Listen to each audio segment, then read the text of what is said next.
আসসালামু আলাইকুম স্যার। ওয়ালাইকুম আসসালাম রহমতুল্লাহ বারাকাতুহু। কেমন আছো আতিয়া? স্যার আলহামদুলিল্লাহ, ভালো আছেন? জি আলহামদুলিল্লাহ ভালো আছি। পরীক্ষা কেমন হলো? স্যার ভালো হয়েছে। স্যার আমার আগে তো মোটামুটি অনেক টাফ লাগতো। আমি ইংলিশে আমার ইংলিশে কখনো 60-এর উপর আসতোই না। এখন মোটামুটি আমার যতটুকু কভার হয়েছে এখন অনেক ইজি লাগে। স্যার জি। আমি কালকে এক্সাম দিয়ে আইসা মিলাইছি, আমার 5টা ট্যাগ কোশ্চেন হয়েছে। তারপর চেঞ্জিং সেন্টেন্স হয়েছে 8টা, ন্যারেশন সম্পূর্ণ হয়েছে। পাঞ্চুয়েশনে এক জায়গায় কমা হয়তো এটা ভুল হয়েছে। তারপর কানেক্টর হয়েছে 4টা। দেন ও স্যার হয়ে গেল। সাফিক্স প্রিফিক্স আমার 9টা হয়েছে, একটা ভুল হয়েছে। আচ্ছা, সার্ভিস ফিজ তুমি যেভাবে করছো করছো। সার্ভিস ফিজ যারা পারে তারা উইথ ক্লু পারে, উইদাউট ক্লু পারে, কারণ তিনটা গ্রামার একই, পার্টস অফ স্পিচের খেলা। মোটামুটি সবই হয়েছে। আচ্ছা, শুধু উইথ ক্লু উইদাউট ক্লুতে সমস্যা হয়েছে, তাই না? জি স্যার। এইটা উইথ ক্লু মাত্র 3টা হয়েছে, সরি উইদাউট ক্লু মাত্র 3টা হয়েছে। আচ্ছা, এই উইদাউট ক্লু উইথ ক্লু তোমার সমস্যা থাকবে না ইনশাল্লাহ। মাত্র তিনটা ক্লাস শেষে তোমার এই প্রবলেম গুলো সলভ হয়ে যাবে। দ্বিতীয় পত্র উইথ ক্লু উইদাউট ক্লু, প্রথম পত্রে 3 নাম্বার আছে উইদাউট ক্লু, তাই না? এই স্যার তিনটা রাইট থেকে from verb. Right form verb solve হয়ে যাবে এর সঙ্গে। মাত্র 2-3টা ক্লাসে। তো আসলে এই যে ক্লাসগুলো সামনে অনুষ্ঠিত হবে, এই ক্লাসগুলো তুমি মিস দিও না, একটু গুরুত্ব দিয়ে করার চেষ্টা করো এবং বাড়িতে যে এটা আমি কাজ দিই সেই কাজটা করার চেষ্টা করো। অলসতা করো জি না, তাহলে স্যার। দেখবে যে তোমার উইথ ক্লোজার কোনো সমস্যা নাই। এবং ইংরেজিতে তোমার প্লাস চলে আসতেছে ইনশাআল্লাহ, ঠিক আছে? ইনশাআল্লাহ। ওকে, তাহলে আমরা আজকে কথা আর বলবো না, অনেক কথা বলে ফেলেছি। আহ প্রথমে আমরা উইথ ক্লু হলো with clue, without clue, suffix prefix, এই তিনটা আইটেম দ্বিতীয় পত্রে, আর প্রথম পত্রের উইদাউট ক্লু আছে। তাহলে আমরা আজকে চলে যাচ্ছি হচ্ছে উইথ ক্লুর ক্লাসে, ঠিক আছে? জি স্যার। আচ্ছা, আমাদের আজকের ক্লাস হচ্ছে উইথ ক্লু, অর্থাৎ ক্লু দেওয়া থাকবে। দেখো যে বক্সের দিকে তাকায় দেখো, কিছু ক্লু দেওয়া আছে। এই ক্লুগুলো এই যে নিচে উদাহরণ দেওয়া আছে, এখানে গ্যাপ দেওয়া আছে, এই গ্যাপের মধ্যে বসাতে হবে। এখন কিভাবে বসাবো এগুলা? এগুলা তোমার, তুমি যখন তোমার বই পড়বে সেই বইগুলাতেও ঠিক সেম ভাবে এভাবে গ্যাপ দেওয়া থাকবে, তখন তুমি কিভাবে প্রয়োগ করবা নিয়মগুলা, এই বিষয় নিয়ে কিন্তু গুরুত্বপূর্ণ আলোচনা হবে আজকের। সেজন্য অবশ্যই তোমাকে ক্লাসটা মনোযোগ সহকারে দেখতে হবে, ঠিক আছে? আর এই ক্লাস বোঝার জন্য তোমার পার্টস অফ স্পিচের জ্ঞান থাকতে হবে, যে সেই কিন্তু এই ক্লাস বুঝবে না। আচ্ছা, তাহলে চলো আমরা আলোচনা করি। দেখো, এ an plus adjective plus noun, অর্থাৎ নাউন এবং এ এন এর মাঝখানে অ্যাডজেক্টিভ থাকে। আবার তোমার নাউনের পূর্বে অ্যাডজেক্টিভ থাকে। আবার যদি দেখো কোথাও অ্যাডজেক্টিভ এবং নাউন পাশাপাশি আছে, তার পূর্বে গ্যাপ, তাহলে তুমি নিশ্চিত থাকো যে এটা একটা আর্টিকেল হবে, এ এন অথবা দি হতে পারে। আমি এখানে নর্মালি দি লিখি নাই, তবে এখানে দিও আসতে পারে। ঠিক আছে, এখানে কি আসতে পারে? দিও আসতে পারে। ক্লিয়ার? অ্যাডভার্ব। হ্যাঁ। না, আর্টিকেল। অ্যাডজেক্টিভ এবং নাউন যদি পাশাপাশি থাকে তাহলে তোমাকে বুঝতে হবে এখানে আর্টিকেল। আর্টিকেল আসবে। এন্ড। ঠিক আছে, আর্টিকেল আসবে। এ এন নর্মালি থাকে, বেশিরভাগ ক্ষেত্রে এ এন থাকে, দিও আসতে পারে। আচ্ছা, উদাহরণ দেখো। এইখানে একটু ভালোভাবে খেয়াল করো, এই গ্যাপটা দিকে খেয়াল করো। এই গ্যাপের দিকে খেয়াল করার পর তোমাকে গ্যাপের আগেও দেখতে হবে এবং গ্যাপের পরেও দেখতে হবে। কথা কি বুঝতে পারছো? খুবই সতর্ক থাকতে হবে। জি স্যার। হ্যাঁ, কেয়ারফুল হতে হবে এখানে। তোমার অন্যমনস্ক থাকলে বা মানে চিন্তাশীল না থাকলে, যদি তুমি অন্যমনস্ক থাকে বা মনোযোগী না হও, তাহলে বুঝতে পারবে না। দেখো, বিউটিফুল এটা কি অ্যাডজেক্টিভ না? অ্যাডজেক্টিভ। তার কারণ কারণ কি? এটা অ্যাডজেক্টিভ তুমি কিভাবে বুঝলে? ফুলযুক্ত। ফুল দেখে, ফুলযুক্ত এই চিহ্ন দেখে, চিহ্ন দেখে, তাহলে পদার্থ তোমাকে এই অ্যাডজেক্টিভ। চিহ্নগুলো মনে রাখতে হবে। এই জন্য বলেছিলাম এই চিহ্নগুলো মনে রাখবি। দেখো, এখন সুন্দরভাবে লেখা আছে যে ফুল, দেখছো? এই যে আর চিহ্ন ঘরের মধ্যে আছে। কি কথা বুঝতে পারছো? তাহলে জি স্যার। তাহলে তোমাকে এই বিষয়গুলো জানতে হবে। তাহলে এটা অ্যাডজেক্টিভ, অ্যাডজেক্টিভ পরে এটা কি? Noun, scenery. আর ওয়াই যুক্ত শব্দ কি নাউন। শব্দ? এই যে আর ওয়াই যুক্ত শব্দ কিন্তু নাউন হয়, নাউন চেন। আর যুক্ত। হ্যাঁ, নাউন চেন উভয়ের মধ্যে লেখা আছে, ঠিক আছে? আচ্ছা, তাহলে আমরা এখানে দেখতে পাচ্ছি যে বিউটিফুল অ্যাডজেক্টিভ, তারপরে নাউন আছে। তাহলে অ্যাডজেক্টিভ এবং নাউন পাশাপাশি আছে, তার পূর্বে গ্যাপ আছে। তার পূর্বে গ্যাপ থাকলে কি আমরা নিশ্চিত ভাবে বুঝতে পারছি এখানে এ আন বা দিয়ে দেবো। তাহলে যেহেতু সিনারি একটা, তাহলে আমরা আর্টিকেল দিয়ে নিতে পারি, তাই না? এখানে নির্দিষ্ট করলে দিয়ে আসবে, আর অনির্দিষ্ট হলে এ আন আসবে। তাহলে এখানে নর্মালি কোনো কিছু উল্লেখ করে বোঝায় নাই, হ্যাঁ, অনির্দিষ্ট ভাবে বোঝাইছে, সেজন্য আমরা এ আন দেবো। এ আন দিলে এ বা এন এর কোনটা আসবে? এ। এ আসবে কেন? এটা নির্দিষ্ট করে বোঝায় নাই। হ্যাঁ না, তাহলে তো এনও আসতে পারতো। নির্দিষ্ট অনির্দিষ্ট নির্দিষ্ট করে না বোঝালে এ এন দুইটাই আসতে পারে, আমরা এ দেবো কেন? স্যার এখানে তো, স্যার তো ভাওয়াল না, কনসোনেন্ট। গুড, বিউটিফুলের বিটা হচ্ছে কনসোনেন্ট, সেজন্য কনসোনেন্ট। এটা কিন্তু আবার আর্টিকেলের যে বেসিক নিয়ম আছে সেগুলো জানা থাকতে হবে, তাই না? আর্টিকেল বসাতে গেলে জি স্যার। এটা কনসোনেন্ট হলে এ, আর ভাওয়াল হলে এন। তাহলে নিশ্চয় বুঝতে পারছি কেন এখন আমরা এ আনলাম এই তিনটা আর্টিকেলের মধ্যে, ঠিক না? এখানে জি দেখো, sir. He is a dash girl. Hmm. Beautiful. আচ্ছা, স্ক্রিনটাকে একটু বড় করে দেবো, তোমার কি দেখতে প্রবলেম হচ্ছে? এখন দেখো, হ্যাঁ। না স্যার। আচ্ছা, এখন দেখো। তাহলে এখানে একটু খেয়াল করো ভালো করে, যে এখানে আর্টিকেল আছে আর এখানে গার্ল একটা নাউন আছে। নাও। আর্টিকেল এবং নাউনের মাঝখানে আমরা কি দেবো? এই যে আর্টিকেল এবং বিউটিফুল। নাউনের মাঝখানে অ্যাডজেক্টিভ। অ্যাডজেক্টিভ হবে। তোমাকে প্রথমে ভাবতে হবে আমি কোন পদ ব্যবহার করব। এখন সেই পদটা কোনটা হবে সেটা পরের চিন্তা, ঠিক আছে? তাহলে এখানে আমি অ্যাডজেক্টিভ দেবো। এখন দেখো আমার এখানে ছকের মধ্যে অ্যাডজেক্টিভ কোনটা আছে? বিউটিফুল। বিউটিফুল। এই অ্যাডজেক্টিভটা আমরা এখানে নিয়ে এসে দিয়ে দেবো, ঠিক আছে? তাহলে কিন্তু আমাদের উত্তরটা হয়ে যাবে BEAUTIFUL, বিউটিফুল। ক্লিয়ার? আচ্ছা, এরপর দেখো, every year a natural dash visits our country. প্ল্যানেটেড।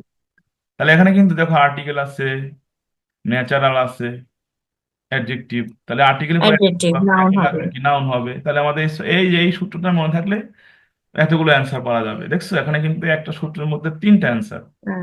আর এখন তো খুবই গুরুত্বপূর্ণ নিয়ম, কি জন্য? এটা তোমার প্রত্যেকটা প্যাসেজের মধ্যে এই নিয়মটা প্রয়োগ হয়। তাহলে এখানে তোমার নাউন আসবে। এখন আমাকে সব থেকে নাউন খুঁজতে হবে, যে ক্লামিটি, এ, বিউটিফুল, অ্যান্ড, হ্যাঁ, কোনটা আসবে এখানে? ক্লামেটি। ক্লামিটি আসবে। T Y ক্লামেটি। নাউন, তাহলে আমরা এখানে ক্লামিটি লিখে দিলে কিন্তু আমাদের উত্তর হয়ে যাচ্ছে। অনেক সময় অর্থ না বুঝলেও কিন্তু উত্তর করা যাচ্ছে, বুঝছো? ওই সূত্র বুঝে, যে সূত্রটা বুঝলে তোমার উত্তর করা যাচ্ছে। এখানে অর্থ না বুঝলেও করা যাচ্ছে, যে আমি তো চিনি এটা টি ওয়াই যুক্ত শব্দ নাউন, তাহলে এই নাউনটা এখানে চলে আসবে। ক্লিয়ার? জি আচ্ছা। স্যার। আচ্ছা, তোমাকে আরেকটা কথা বলে দিই, অনেক সময় তোমার প্যাসেজের মধ্যে একাধিক নাউন থাকবে। কি থাকবে? একাধিক একাধিক নাউন নাউন। থাকবে। তখন তোমাকে চিন্তা করতে হবে এখানে কোন নাউনটা দিলে এই বাক্যের মিনিংটা অ্যাপ্রোপ্রাইট হয়, এটা তোমাকে তখন খেয়াল করতে হবে। ক্লিয়ার? আচ্ছা, 2 নম্বর নিয়মে জি যাচ্ছি আমরা। স্যার। 2 নম্বর নিয়মটা একটু ভালোভাবে খেয়াল করো, একটু ছোট করে দিই আমি। স্যার এখানে তো ভেরিও ছিল। কোথায়? ওই যে ফুলফিলমেন্ট, তারপর ফুললি, আরেকটা ভেরি, ওটাও ছিল। হ্যাঁ, ভেরি মাত্রা বোঝায়। মাত্রাবাচক শব্দ অ্যাডজেক্টিভ হয়, রাইট। অ্যাডভার্ব হয়। তুমি আগেরটা বলতেছো, এটা কথা বলতেছো? অ্যাডভার্ব চেনার উপায়। না স্যার, তো আমি বলছি যে যে এখানে না তিনটা, মানে আমি যখন আপনার ক্লাস দেখছিলাম ওইখানে আরো একটা ভেরিও যুক্ত ছিল, এখানে ফুললি, ফুলফিলমেন্ট আর ভেরি, তিনটা ওয়ার্ড ছিল। এটা বলছি, এটার মধ্যে ভেরি লেখেন নাই। ও, না, আমার নিয়ম তো অনেক সময় আপডেট হয়, অনেক সময় একটা নিয়মকে আমি আপডেট করি, বুঝছো? আচ্ছা, তবে সময় ও স্থানবাচক শব্দ, এখানে সময়, তারপর মাত্রাবাচক সময়, মাত্রাবাচক শব্দ বলে অ্যাডভার্ব হয়। এই যে এখানে মাত্রা, মাত্রা বোঝায়, বুঝছো? জি স্যার। এই যে ভেরি আছে, তাই না? মাত্রা বাচক শব্দ, হ্যাঁ, এগুলাও হচ্ছে তোমার হয়, অ্যাডভার্ব হয়, ঠিক আছে? আচ্ছা, তাহলে আমরা নিয়মে চলে আসলাম। আচ্ছা, এখন আমরা বুঝে নেব হচ্ছে 2 নম্বর নিয়ম। দেখো, 1 নম্বর নিয়ম যে পারবে সে কিন্তু 2 নম্বর নিয়মটা ভালোভাবে বুঝতে পারবে। কিভাবে? শুধু আর্টিকেলের পরে হ্যাঁ, দেখো, দিতে আর্টিকেল, হবে। তারপরে অ্যাডজেক্টিভ এবং নাউন, এদের মাঝখানে আরো একটা পদ ঢুকতে পারে, সে হলো অ্যাডভার্ব। সে কি? অ্যাডভার্ব। এদের মাঝে কোন জায়গায় ঢুকবে? সে ঢুকবে হচ্ছে অ্যাডজেক্টিভের আগে ঢুকতে পারে, অ্যাডজেক্টিভের পূর্বে। আর্টিকেলের পরে অ্যাডজেক্টিভের আগে, ঠিক আছে? এখন দেখো, হি ইজ এ, তারপরে কি? Independent man. ম্যান। এখন দেখো, আর্টিকেল আছে, অ্যাডজেক্টিভ আছে, নাউন আছে, তাহলে কিন্তু এই যে এটার মতো আছেই, ঠিক না? হুম। তাহলে আমরা বুঝতে পারি যে কি ব্যাপার, এখানে তো আর্টিকেল অ্যাডজেক্টিভ নাউন আছেই, তাহলে আবার কি আসবে? তাই না, এখানে কি আসবে? তাহলে কিন্তু ধাঁধা খেয়ে যেতে হবে। অ্যাডভার্ব। আর তোমার যদি নিয়মটা জানা থাকে তাহলে তুমি বুঝে ফেলো যে এখানে একটা অ্যাডভার্ব আসবে। কি আসবে? অ্যাডভার্ব। অ্যাডভার্ব। তাহলে এইখানে একটা অ্যাডভার্ব দিতে হবে। এখন কোন অ্যাডভার্ব দেবো? দেখো এখানে দুইটা অ্যাডভার্ব আছে। বললি। ও সরি, এখানে নাউন আছে একটা, মেন যুক্ত শব্দ নাউন। নাউন আছে, এটা যুক্ত হলো শব্দ নাউন। অ্যাডভার্ব। তাহলে আমরা কিন্তু সহজে বুঝে ফেললাম যে এটা অ্যাডভার্ব। তাহলে কিন্তু অর্থ না বুঝে আমি সরাসরি ফুলিকে এখানে নিয়ে আসতে পারি, কারণ দুইটা শব্দের মধ্যে এটা অ্যাডভার্ব। তাহলে আমার এটাই উত্তর হবে। ঠিক আছে, তাহলে এখানে আমি জি স্যার। ডবল এল ওয়াই ফুলি এই শব্দ লিখে দিলাম, উত্তর হয়ে গেল। তাহলে অর্থ আসলো কি, he is a fully independent man. সে এক ম্যান। সম্পূর্ণ স্বাধীন চেতা মানুষ, সম্পূর্ণ স্বাধীন চেতা রূপে মানুষ। স্বাধীন চেতা মানুষ। আচ্ছা, তাহলে এই দুটা নিয়ম কি বুঝছো? জি স্যার। আচ্ছা, নেক্সট। এখানে দেখো তোমার শব্দ আছে হচ্ছে প্লেয়ার, প্লেয়ার্স, এ বা এন। এখানে দেখো, এখানে হলো তোমার a an plus countable noun. Countable. নাউনটা হতে হবে কেমন? সিঙ্গুলার হতে হবে, এক বচন হতে হবে। ঠিক আছে, তার জি মানে স্যার। রাখতে হবে যে যখন এই নাউনটা সিঙ্গুলার হবে, গোনা যায় এরকম নাউন সিঙ্গুলার হবে, তখনই কেবল আমরা তার পূর্বে এ এন দিতে পারবো। যেমন দেখো, হি ইজ প্লেয়ার। এখানে দেখো প্লেয়ার শব্দটা কিন্তু তোমার এ। একজন প্লেয়ার বোঝাচ্ছে, খেলোয়াড়। খেলোয়াড় কিন্তু গোনা যায়, একজন খেলোয়াড়, দুজন খেলোয়াড়। তাহলে এটা নিশ্চয়ই কাউন্টেবল নাউন, এবং এটার সঙ্গে এস নাই, বোঝাচ্ছে সিঙ্গুলার এটা। তাহলে আমরা এখানে নিশ্চিত ভাববো যে এখানে এই নিয়মটা প্রয়োগ হবে, এ বাই অ্যান আসবে। তাহলে এ বাই অ্যানের কাছে আমরা গেলে এ বাই অ্যানের কোনটা আনবো? এ। এ আনবো, কারণ প্রথম অক্ষর কনসোনেন্ট, ঠিক না? প্লেয়ারের প্রথম কনসোনেন্ট। কনসোনেন্ট, এটা বুঝছো? জি স্যার। আচ্ছা, এবার এখানে দেখো হি ইজ আ, দেখো এখানে আর্টিকেল এ আছে। প্লেয়ার।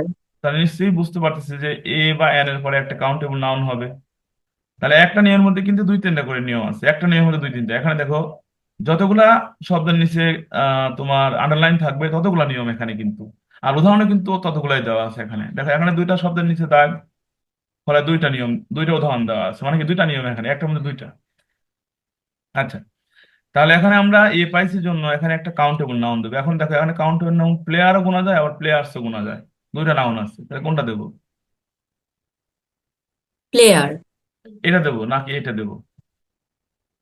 স্যার এখানে তো একজনকে বুঝাইছে। তো তো তাহলে আমরা সিঙ্গুলারটা, প্লেয়ার হবে। ঠিক আছে, তাহলে আমরা সিঙ্গুলার। সিঙ্গুলারটা দেবো কিন্তু, তাই না? সিঙ্গুলারটা দিলে হয়ে জি যাবে স্যার। অনেক। হ্যাঁ, সিঙ্গুলারটা দেখছো? তাহলে এখানে কিন্তু আহ আমাদের চিন্তা ভাবনা করে, একটু চিন্তা ভাবনা করে শব্দ বসাতে হবে। আমরা প্লেয়ার্সও দিতে পারতাম, তাহলে কিন্তু ভুল হয়ে যেত। কারণ এখানে আর্টিকেলে একটা একজন, এই আর্টিকেল দ্বারা একজন বোঝায়, সেজন্য আমরা সিঙ্গুলারটাকে দেবো। এটা কি বুঝে আসছে? জি স্যার। 4 নাম্বার নিয়মটা খুবই গুরুত্বপূর্ণ। এই নিয়মটা অবশ্যই অবশ্যই তোমার প্যাসেজের মধ্যে পাওয়া যায়, এমন কোনো প্যাসেজ নাই যে আমি পাই নাই। ঠিক আছে, দেখো কিরকম। We should ensure dash development of our country. যদি দা। শব্দটা কি, নাউনের নাউন। যদি অফ থাকে, নিয়মটা বুঝে না, নাউনের পরে যদি অফ থাকে তার আগে অবশ্যই ডি হবে। খুবই কম জায়গায় এটার ব্যতিক্রম আছে, খুবই কম জায়গায় তোমার ডি হয় না, কিন্তু 99% জায়গায় তোমার ডি হবে। কি হবে? ডি হবে।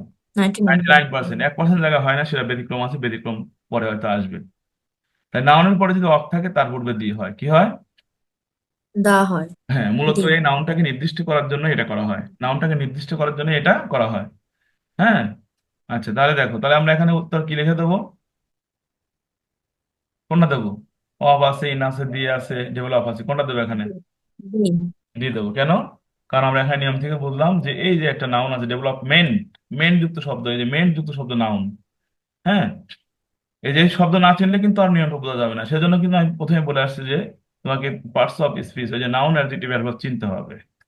তাহলে দেখো জি অফ স্যার। একটা প্রিপজিশন, তাহলে আমরা নিশ্চয়ই এই নিয়ম থেকে বুঝতে পারছি যে তার আগে দিয়ে হবে। তাহলে এটা বুঝতে পারলাম। নিচেটা দেখো, এখানে দিয়ে আছে, পরে অফ আছে। হুম, তাহলে মাঝখানে কি হবে? Development noun. নাউন হবে, একটা নাউন হবে। প্রথমে তোমাকে চিন্তা করতে হবে নাউন হবে। ঠিক আছে, তারপরে কোন নাউন সেটা খুঁজে বের ডেভেলপমেন্ট। করবো আমরা তালিকা থেকে। আমার শখ দেওয়া থাকবে, সেই শখ থেকে। তোমাদের উইথগুলোতে শখ দেওয়া থাকে না? জি স্যার।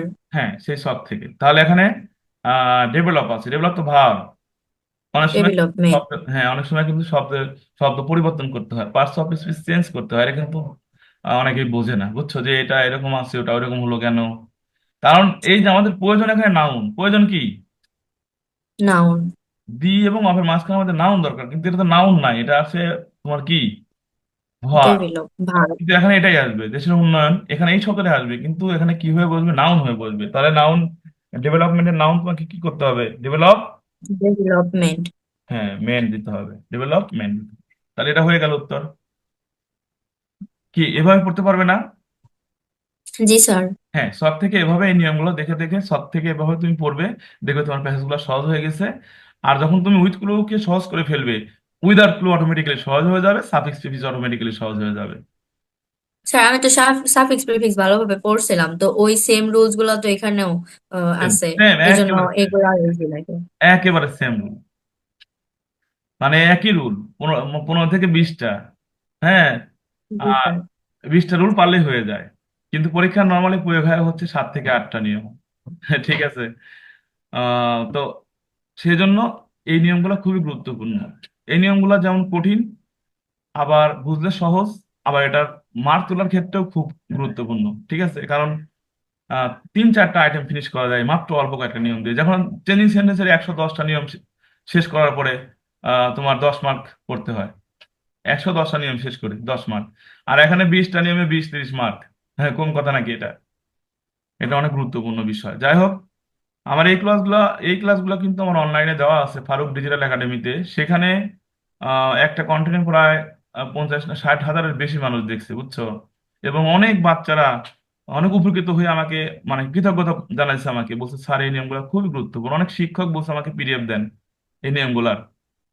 তো আর অনেক ভালো ভালো শিক্ষার্থী যারা বুঝে, হ্যাঁ, মানে ওই নর্মাল কোনো স্টুডেন্ট না, তারা বলছে যে এই নিয়মগুলো আমরা আগে পেলে আরো ভালো হতো। তবে অনেক উপকার হয়েছে, অনেক অনেক মানে করছে যে এই নিয়মগুলো দেখার পরে আমাদের আর উইথ কুল উইদাউট কুল কোনো সমস্যা নেই সাফিক্স প্রিফিক্সে। আচ্ছা ঠিক আছে। তাহলে এখন এখানে এসে দেখো দা ডেভেলপমেন্ট, এই দেখো দা আছে, তারপরে কি আছে, ডেভেলপমেন্ট নাউন আছে। তাহলে এখান থেকে আমরা কি বলবো, অফ। এরপরে নাউন থাকবে তারপরে অফ আসবে, তাহলে এখানে অফ দিলে কিন্তু উত্তর শেষ হয়ে যাবে। দেখে বুঝে আসছে? জি স্যার।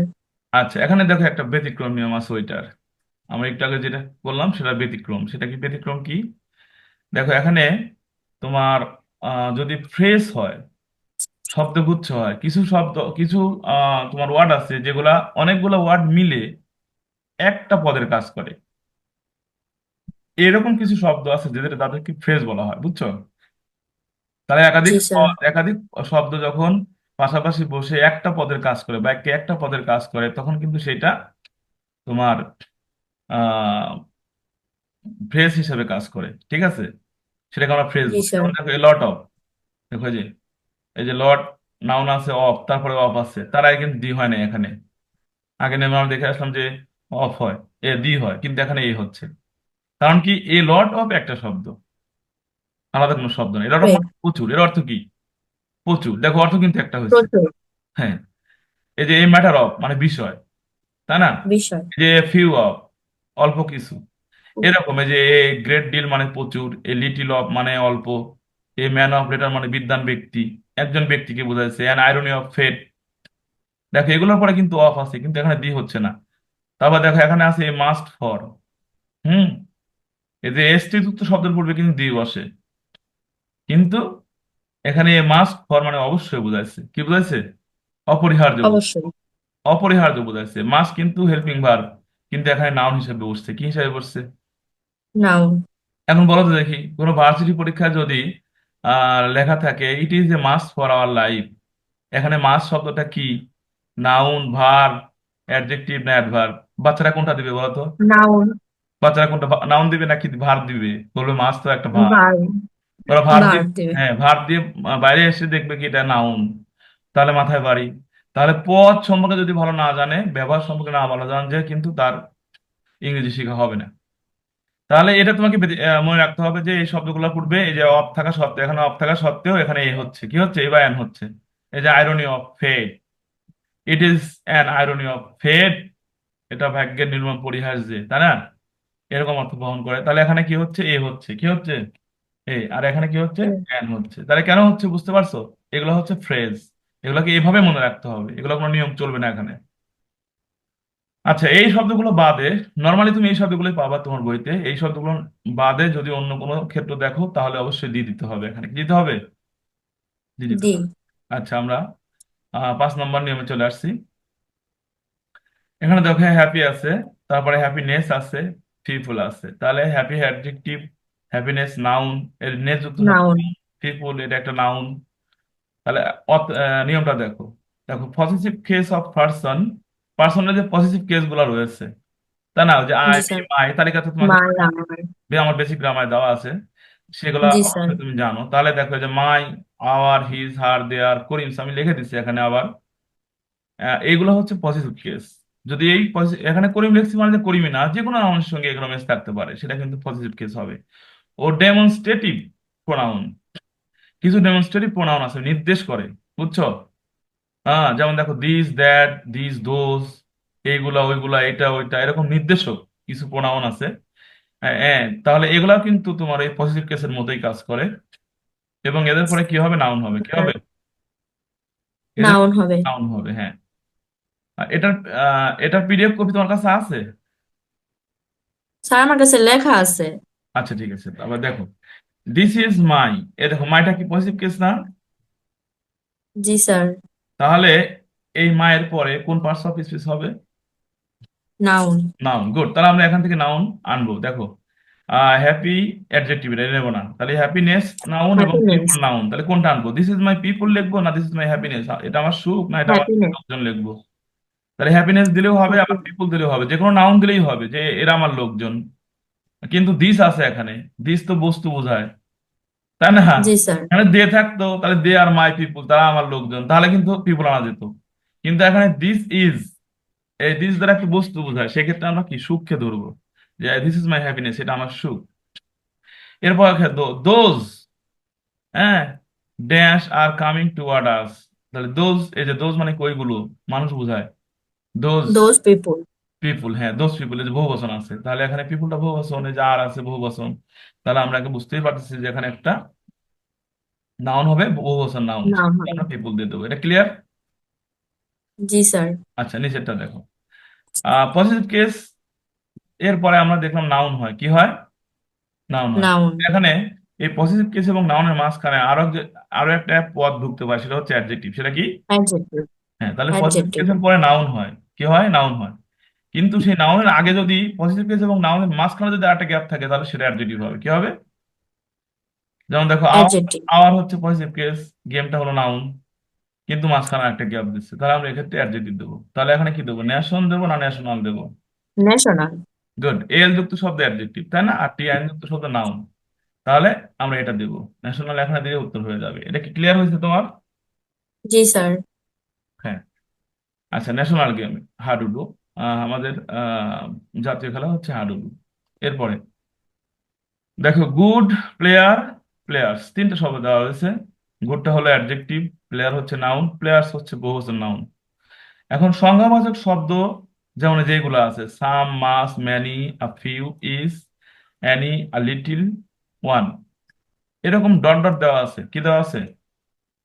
Dot dot. দেওয়া আছে মানে কি? এরকম আরো শব্দ হতে আর পারে, অনেক শব্দ আরো আছে। সংখ্যাবাচক শব্দ হতে পারে। এরকম শব্দ থাকলে তারপরে আমরা নাউন দেব। যেমন দেখো some dash are playing in the field, তাহলে এখানে আটটা বহু বচন।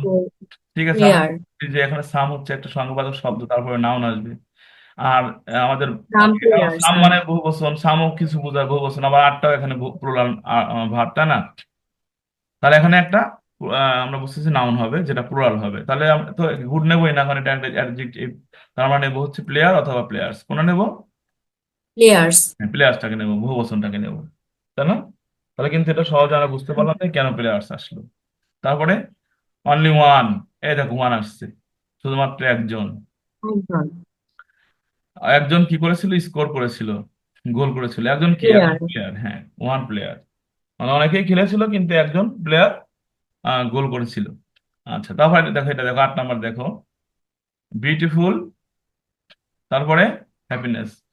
আচ্ছা, বলে রাখি আমার ক্লাসের টাইম আছে আর 1 মিনিট, বুঝছো? 1 মিনিট পরে কিন্তু জুম থেকে অটোমেটিকলি নাই হয়ে যাবে ক্লাস, আমরা যতদূর পারি বুঝে ফেলবো, বাকি থাকলে আমরা ক্লাস আবার জয়েন হবো, ঠিক আছে?